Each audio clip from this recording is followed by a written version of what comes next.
জিও রিচার্জের দাম আরও বেড়ে গেল। ভাই সাহাব, এটাই সত্যি। আপনার কাছে যদি জিও সিম থেকে থাকে আপনার বাড়িতে বা আপনি ব্যবহার করছেন বর্তমানে জিও সিম, তাহলে আজকের এই ভিডিওটি আপনার জন্য। কতটা বাড়লো, কতটা কি, সব কিছুই আমরা আলোচনা করব আজকের এই ছোট্ট ভিডিওতে। আমরা জিও সিম মানে কি ভাবতাম যে সব কিছু ফ্রিতে হবে, ইন্টারনেট ফ্রিতে হবে, কলিং ফ্রিতে হবে, তারপরে প্ল্যান নিয়ে আসলো, ঠিক আছে, এত টাকা রিচার্জ করতে হবে 1 মাসের জন্য। ভাই ঠিকঠাক, আমরা মেনে নিয়েছিলাম যে এটাই হওয়া উচিত। তারপরে আরও দাম বাড়িয়ে দিল, 20% বেড়েছিল। তারপরে এইবারে আরও দাম বাড়ছে। এইবারে আমরা দেখব যে 1 বছরের প্ল্যান কত টাকা বাড়লো, 3 মাসের প্ল্যান কত টাকা বাড়লো, 1 মাসের প্ল্যান কত টাকা বাড়লো, 1 জিবি যে ছিল যে প্ল্যানটি, সেই প্ল্যানটি কত টাকা হলো, সব কিছু আমরা আলোচনা করব এখন ডিটেলসে। আপনারা এখন দেখতে পাবেন স্ক্রিনের মধ্যে। আমরা চলে যাচ্ছি। তার জন্য জিও অফিসিয়ালিভাবে জানিয়ে দিয়েছে 3 জুলাই 2024 থেকে প্রতিটি প্ল্যানের দাম বেড়ে যাবে। আর আপনি যে আনলিমিটেড 5G ডাটা ইউজ করছেন, এই সুবিধাটি নেওয়ার জন্য আপনাকে রিচার্জ করতে হবে 2 জিবি পার ডে। যেসব প্ল্যান আছে সেই সব প্ল্যান আপনাকে রিচার্জ করতে হবে, তবেই আপনি 5G আনলিমিটেড ডাটা ইউজ করতে পারবেন। প্রথমেই দেখব 1 মাসের প্ল্যানগুলি। 155 টাকা, যেটা 28 দিনে একবার 2 জিবি দেয়, সেটার দাম হচ্ছে বর্তমানে 189 টাকা। 209 টাকা, যেটা প্রতিদিন 1 জিবি করে দেয় 28 দিনের জন্য, বর্তমান দাম হচ্ছে 249 টাকা, মানে 250 টাকায় ধরে নিতে পারেন। তারপরে চলে আসি যেটা আমরা সবাই প্রত্যেকেই করি 1 মাসের জন্য, 239 টাকা, যেটা 1.5 জিবি করে পার ডে দেয় আর 28 দিনের জন্য, সেটার দাম হচ্ছে 299 টাকা, মানে 300 টাকা, মানে 50 টাকার উপর খরচা হবে বেশি, ঠিক আছে। তারপরে চলে আসবো 299 টাকা, যেটা 2 জিবি পার ডে করে দিত 28 দিনের জন্য, সেটা হয়ে যাবে 349 টাকা।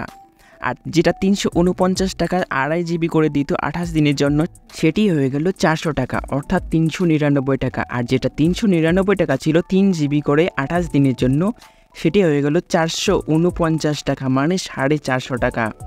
এবার 2 মাসে প্ল্যানে চলে আসি। 479 টাকা, যেটা 1.5 জিবি করে পার ডে করে দিত 56 দিনের জন্য, সেটা হয়ে গেল 579 টাকা, মানে 100 টাকা বেশি। 533 টাকা, যেটা 2 জিবি করে দিত 56 দিনের জন্য, সেটা হয়ে গেল 629 টাকা। এবার চলে আসি 3 মাসের প্ল্যানে, ঠিক আছে। 395 টাকা, 6 জিবি করে দিত 84 দিন, সেটা হয়ে গেল 479 টাকা। ভাই সাহাব, আলাদাই এটার, ঠিক আছে। আর 666 টাকা, যেটা সবচেয়ে পপুলার, অনেকেই করতো এই প্ল্যানটি, 1.5 জিবি করে দিত 84 দিনের জন্য, সেটা হয়ে গেল 799 টাকা, মানে 800 টাকা হয়ে গেল। 719 টাকা, যেটা 2 জিবি করে দিত 84 দিনের জন্য, সেটা হয়ে গেল 859 টাকা। ভাই সাহাব, আলাদাই, ঠিক আছে। 999 টাকা, 3 জিবি করে দিত 84 দিনের জন্য, সেটা হয়ে গেল 1200 টাকা, অর্থাৎ 1199 টাকা। অ্যানুয়াল প্ল্যান মানে অর্থাৎ 1 বছরের জন্য যদি আপনি রিচার্জ করতে চান, তাহলে আপনাকে আগে রিচার্জ করতে হতো 1559 টাকা, 24 জিবি দিত, আর ভ্যালিডিটি ছিল 336 দিন, সেটা হয়ে গেল 1899 টাকা।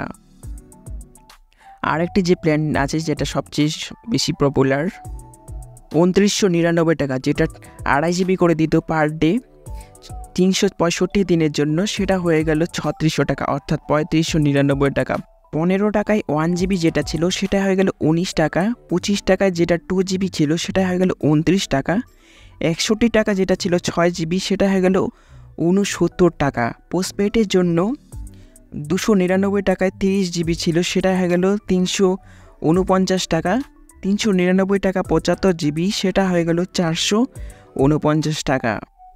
এখনও সময় আছে, 3 জুলাই থেকে রিচার্জের দাম বাড়বে। তাই আপনি যদি চান যে এখনই রিচার্জ করে রাখবো, তাহলে অবশ্যই আপনি রিচার্জ করে রাখতে পারেন, তাহলে ফায়দা কিন্তু আপনারই হবে। কারণ পরে কিন্তু আনলিমিটেড 5G ডাটা পাবেন না।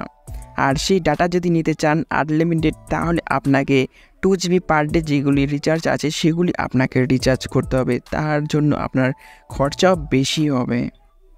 জিও রিচার্জের দাম বেড়ে যাচ্ছে, তাই বলে যে এয়ারটেলের বাড়বে না এমন না, এয়ারটেলেরও বাড়তে চলেছে, সে কিন্তু থেমে থাকবে না, জিওর সঙ্গেই কিন্তু তারা তাল মেলাবে।